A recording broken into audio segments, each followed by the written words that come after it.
Ya, silakan dek. Barusan saya tutup pintunya biar nggak masuk suara dari luar. Ya, silakan, dari mana?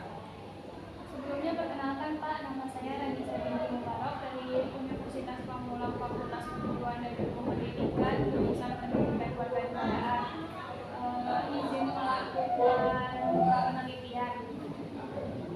Sebelumnya saya izin rekam ya Pak, baik untuk suara maupun video. Ya, Bisa saya langsung ajukan pertanyaannya Pak? ya bisa. Jadi begini Pak, karena tema saya adalah fanatisme budaya musik Korea terhadap nilai Pancasila di SMP Jamal Ahmad ini. Bapak sebagai seorang guru KKN ini, bagaimana pandangan Bapak tentang budaya asing yang masuk ke Indonesia, khususnya budaya musik Korea yang tanpa memandang gender ataupun usia? Bisa diulang tadi pertanyaannya apa? Bagaimana pandangan Bapak tentang budaya asing yang masuk ke Indonesia, khususnya budaya musik Korea ini Pak? Ya, kalau kebudayaan dan sebetulnya bukan hanya kebudayaan tapi semua aspek, baik itu ekonomi, politik, semuanya itu sudah sekarang di zaman globalisasi semuanya berhak masuk dan memiliki kecenderungan dapat ditiru oleh siswa maupun kita sebagai warga negara. Tapi alangkah baiknya kita juga harus memilih apa yang harus dan cocok dengan kebudayaan kita sebagai orang timur. Tentunya kalau kebudayaan mereka itu cocok kita pakai, tapi kalau tidak ya jangan. Misalnya begini, di Korea itu kan ada yang berpakaian yang berbusananya itu kadang-kadang kurang, itu jangan ditiru saja. Dari beberapa murid yang sudah saya observasi nih Pak di lingkungan sekolah ini, kapan Bapak menyadari kalau murid Bapak terkena fanatik budaya musik Korea atau berlebihan dalam menyukainya? Oh ya itu dimulainya sebetulnya sudah lama, semenjak adanya media sosial seperti Instagram, Facebook, sekarang sudah ada TikTok, Snap dan sebagainya. Nah dari situ muncul video, muncul suara, audio, siswa pun memiliki kecenderungan untuk meniru. Itu sudah saya sadari kira-kira ya semenjak ada media sosial.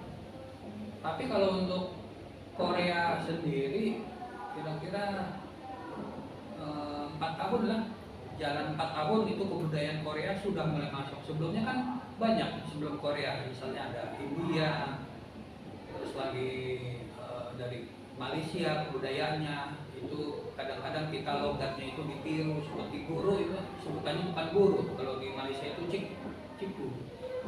India itu juga mulai dari tari-tariannya, musiknya, kemudian tata bahasanya itu ditiru, sampai-sampai busana pakaiannya pun ditiru. Saat ini pun juga kalau untuk Korea juga banyak peniruan seperti baju, kemudian perhiasan seperti gelang, anting kadang-kadang ditiru. Kalau untuk siswa saya di sini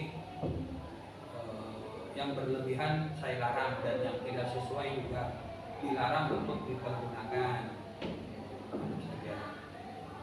Segala sesuatu yang berlebihan itu kan tidak baik ya Pak tentunya. Kalau fanatik terhadap budaya musik Korea, mungkin untuk dampak positifnya itu kita bisa lebih kreatif lagi atau inovatif dalam bidang seni. Lalu untuk dampak negatifnya, Bapak sebagai guru PKN ini mengurangi dampak negatifnya bagaimana Pak? Oh ya, dari positif dulu ya. Kalau positif itu orang Korea itu rajin bekerja.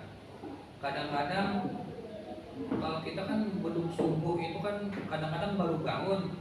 Mereka itu sebelum subuh sudah bangun.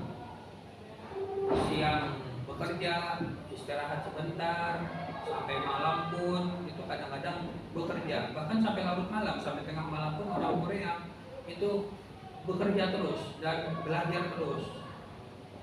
Itu patut untuk khawatir kerajinannya dalam bekerja, dalam belajar.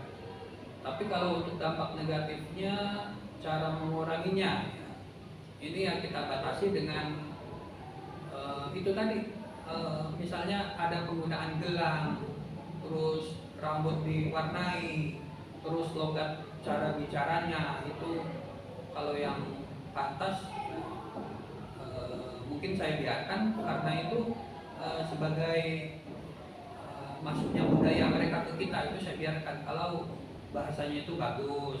Tapi kalau sudah kecenderungan bahasanya itu buruk, itu baru kita tangani khusus, kita panggil siswa yang bersangkutan.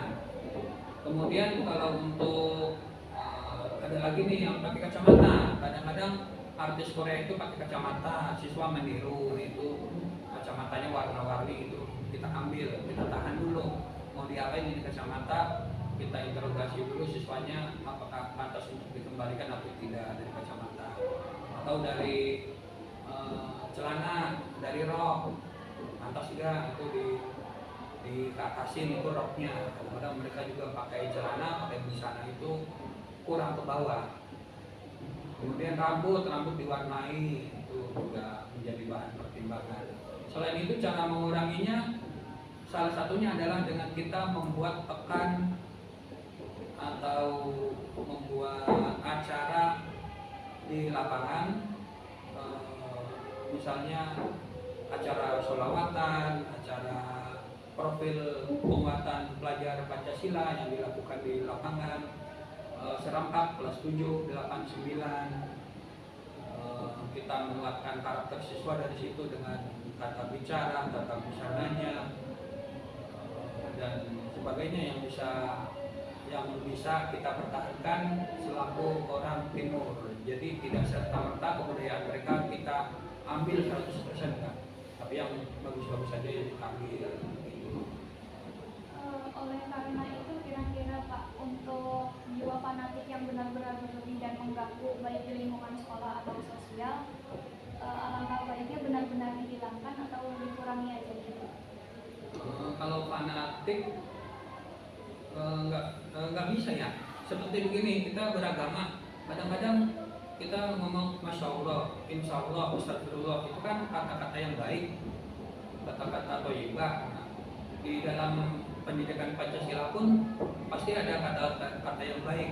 Misalnya kalau dari Korea saya kurang tahu itu, misalnya halo, bahasa Koreanya apa saya nggak tahu. Halo itu kan bahasa sehari-hari. Halo, apa kabar? Itu kan baik. Kalau mereka bicara dengan bahasa Korea ya nggak apa-apa. Cuma kalau sudah bahasanya itu jorok, ya saya kurang tahu juga, saya kurang paham.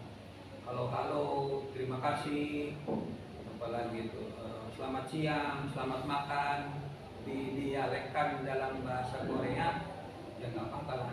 Tapi untuk yang buruk-buruk usahakan jangan. Nanti kita panggil siswa yang bersangkutan kalau ada hal seperti itu. Kalau fanatik pasti tetap ada, tapi kita yang jangan terlalu jangan terlalu jor-joran lah. Lalu Pak, untuk proses mendalami nilai Pancasila untuk mencegah atau mengontrol fanatik ini selama pembelajaran, Bapak bagaimana melakukannya? Ya, untuk menguranginya berarti ya kita menghafalkan sila-sila Pancasila, butir-butirnya, kemudian landasan idealnya, konstitusionalnya kita tanamkan lagi kepada siswa supaya tidak tergerus oleh kemajuan zaman. Sebetulnya bukan hanya Korea saja, tapi kebudayaan lainnya, misalnya Jepang, Thailand, Taiwan, Cina dan sebagainya, Vietnam juga yang masuk ke sini, itu juga penyerapannya siswa harus yang baik. Jadi kita serap yang baik-baik saja. Untuk pertanyaan terakhir Pak, kira-kira misalnya ada murid yang bolos untuk mengikuti konser atau mencuri uang untuk beli album Korea, itu ada sanksi sekolah atau hukuman gitu Pak? Nah ini, kalau urusannya di rumah itu tentu saja itu menjadi tanggung jawab orang tua, tanggung jawab wali murid, wali siswa yang bersangkutan kalau urusannya di rumah. Tapi Tapi kalau untuk seharian misalnya hari Senin sampai Jumat ada kegiatan di sekolah, siswa juga harus masuk. Kalaupun ada konser itu setahu saya itu konsernya kebanyakan Sabtu dan Minggu. Memang ada konser selain Sabtu dan Minggu ada gak? Biasanya ada fan meeting gitu Pak, pertemuan penggemar. Nah itu pertemuan penggemar itu kan bukan konser kan? Cuma ngobrol doang, talk show ya berarti ya. Iya. Itu bukan konser. Kalau konser setahu saya itu Sabtu dan Minggu. Kalau apa tadi tuh? Fan meeting. Fan meeting ya. Kalau fan meeting kayaknya mereka kurang apa ya? Siswa sini kurang suka karena bahasa mereka kan kadang-kadang ditranslate, diubah dulu sama bagian apa tuh yang mewawancarainya. Tapi kalau ada siswa kita ketahuan ya kita panggil dulu, kita berikan pertanyaan, kita berikan sanksi. Ini kok bisa kejadian seperti ini? Kadang-kadang dari rumah berangkat kok sampai sekolah nggak nyampe dengan alasan menonton konser atau ada fan meeting. Itu nanti kita tanyakan lagi ke siswa yang bersangkutan. Tapi sejauh ini sih belum pernah. Mereka hanya mengumpulkan gambar, mengumpulkan apa video, ditaruh mungkin di handphone, di Facebook, Instagramnya sebagai kolektor lah, istilahnya kolektor pribadi mungkin.